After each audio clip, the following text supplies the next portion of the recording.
Hello, this is Ryan Van Bibber, the audio production teacher at the Fort Hays Career Center, a division of the Fort Hays Metropolitan Education Center, a part of Columbus City Schools in Columbus, Ohio, USA. And today I'm going to be showing you how to add a bit of randomization and movement to a beat in Ableton. So here I have a synthwave type beat. Just take a listen.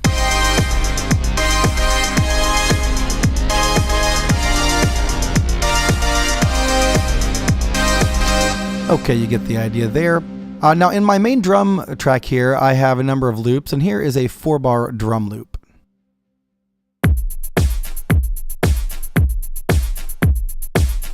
Nothing special about that, just a basic 4 on the floor beat. On this track, I have those same loops, but I have the addition of this Beat Repeat plugin. Let's take a listen to that and see what it does to change up the beat.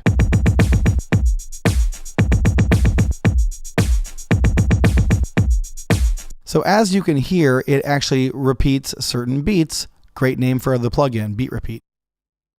Let's look at some of the controls here. The interval control controls how often the beat repeat happens. So in this case, it's 1 bar. If I set it to something smaller, it'll repeat every quarter note of the bar. Like so. I can offset that pattern. So if I want it to repeat once every bar, but I want to repeat on beat 2, then I offset it by 1 beat.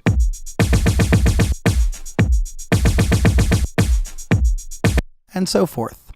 The grid value will change the rhythmic intensity of the repeating beat. So if I change it to eighth notes, it'll repeat at a slower rate, the eighth note rate.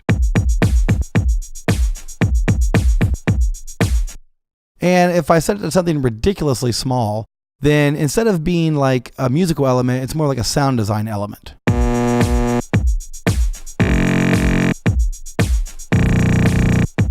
that's kind of fun. All right, I'm going to leave that at 1/16 for now. Now the variation knob is interesting. When you crank that up, it provides a certain number of variations, rhythmic variations around this grid value. So when I crank it to 10, it'll give me 10 variations on either side of the 1/16 value. And this box right here controls how those variations are applied on the quarter note, on the eighth note. How often do those variations change? I like to set it to auto to give the computer a chance to have some input on the composition.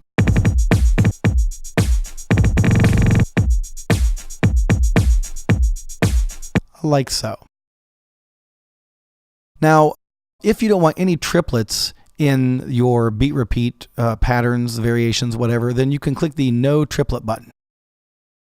And then you won't get any triplets. Okay, I don't know why you'd want triplets. I love them. Now this repeat box here, this button, if you press it, then it's going to start repeating whatever happens to be playing at that moment, like this.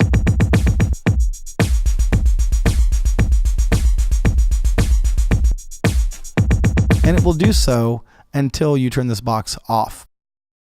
Okay, let's take a look at the pitch and pitch decay knobs. These are pretty interesting. Now, if I move the pitch up, you can see the color of these little boxes changing.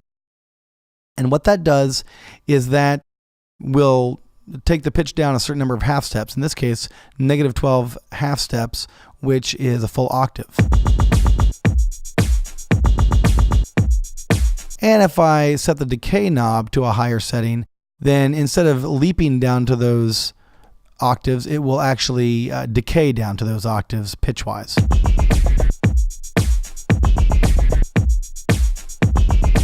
If I increase this gate, it will increase the number of times that repeats, and of course it will increase the decay time as well.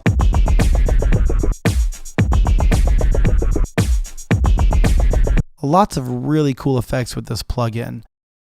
I'm going to take that pitch decay off.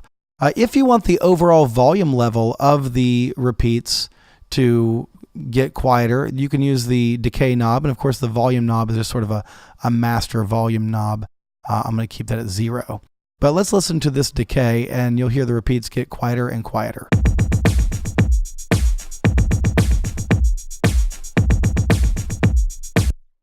There you go. Now, this chance knob is interesting. Right now it's set to 100%, so every single time the beat comes around, it will be repeated. I can set it to 50%, and then it will repeat half the time, and half the time it won't repeat.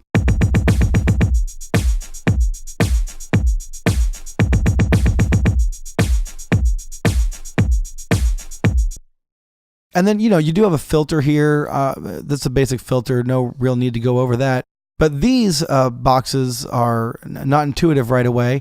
The mix box gives you a mix of the repeated beat and the straight ahead unaffected beat so that the steady beat continues even when there is some crazy repetitions happening. Now, if I change this, let me crank this back to 100. If I change this to instrument, or the INS, I'm assuming it stands for instrument, we are only going to hear the repeating beats when they happen, and then when they're not happening, we'll hear the steady beat.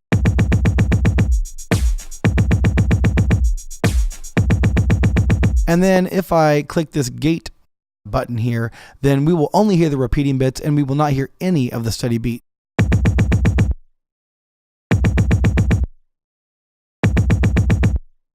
So you can get a lot of interesting effects by mixing the chants with the gate, pitch decay, this gate button right here.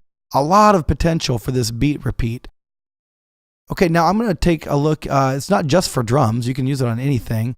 Here it is on an arpeggiated track that I have. All I'm using it for here is to provide a little extra oomph to the downbeat of the arpeggiated figure.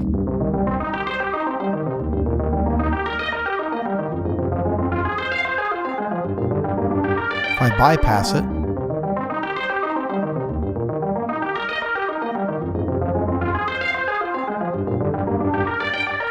so it gives a little extra weight to the downbeat. Okay, so that's it for this tutorial. I hope you have learned something. I hope you found this informative. If you want to check out what we do here at Fort Hays Audio Production, go ahead and hit the subscribe button on our YouTube channel and watch out for more videos and tutorials coming out. Thanks for watching.